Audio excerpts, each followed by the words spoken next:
Cleaning up all of this damage from the storm will likely take months. Arborists are going to have their hands full with city crews and tree care companies working nonstop. Fox 12's Audrey Wheel shows us now how they're tackling this huge mess that was left behind.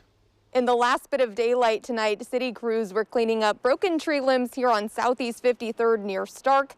They've been very busy. Add this to the city's soundtrack. Neighbors, I'm sure, have never been so happy to hear the rattle of a chainsaw.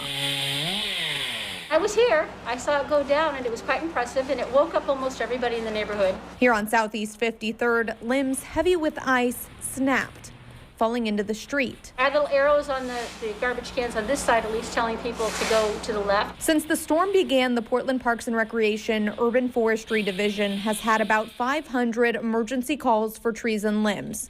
The team prioritizes impacts to emergency routes and major roadways. With many Portlanders' yards also a mess, that's where certified arborists like Mark Granger come in. Right now, we're just moving as fast as we can to even see everything that's on the ground, let alone get out there and actually work on it. With 300 tree care companies in the city, we still have months of work ahead of us to clean up the storm damage. He's working all day and into the night, giving estimates on smaller damage like this. These trees have both lost their tops. To major damage like this. It's not just chainsaws. We're looking at sawzalls and sledgehammers and like some deconstruction work on a garage before we even able to enter to get some of those limbs out. He says even some of the older, stronger trees were no match to this storm. And I have like a lasagna of snow and ice. And that a lot of this work presents some hazards and should be left to the experts. Feels good to be helping out. He says it might take a while, but that piece by piece, they'll get it all cleaned up. And if you need to report to the city of Portland any fallen trees or limbs blocking major roadways, you can call 503-823-TREE.